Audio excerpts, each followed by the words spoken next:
My name is Mayor Errick D. Simmons, Mayor of Greenville, Mississippi, a proud Democrat, and I am a firm believer that Democrats defend democracy, but support democracies around the world.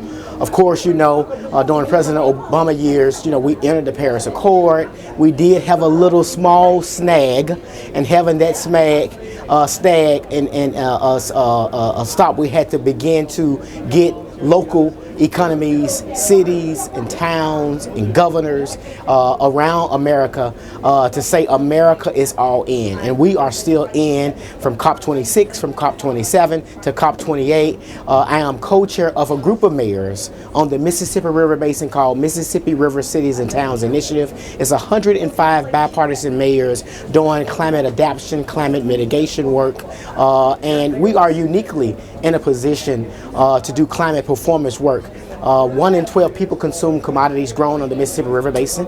The Mississippi River Basin is the world's largest food producing river basin that provides 40% of the global food. So when we talk about the Mississippi River Basin and these mayors, we're talking about the world's food quality and food security and water quality.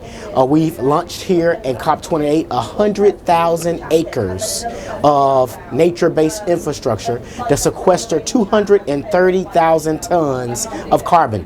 What that's going to do is get President Biden closer to his 30% closer to his non-power sector NDC goals. We also are working with Indian cities. We entered a memorandum of understanding with river cities, and we a year ago met with the ambassador of Egypt and other countries. It's very important that we begin on the river basins because all of the world's food is going to come from the major river basins, whether it's the Yangtze, the Mississippi River Basin, the Amazon, the Nile, and so it's very important for us to create a pipeline of ideas to exchange best practices on what works.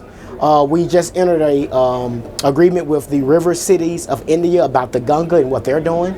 We look forward to working with Europe and transatlantic partnerships between the UK and the US to see what we can do to make sure that we're doing the best practices to make a more environmentally safe world. Also, we're working with the reinsurance industry, speaking of Europe, with Munich Re, and looking to see how we can get more resilient with our cities when a disaster strikes. Practically, the time lag from a local emergency to a national emergency has time, and companies are without work, folks are not working, citizens are waiting to bounce back to get back to normalcy. And so we're working with Munich Re and the reinsurance industry to see how we can be more resilient as cities, as states, but also as countries around the world. We thank you so much for your time, for giving us this audience to talk about COP28. In closing, it is indeed a time to unite, to act, and to deliver. And we have to do that collectively together, not only across cities of the world, but countries and continents in the world. Thank you so much for your time.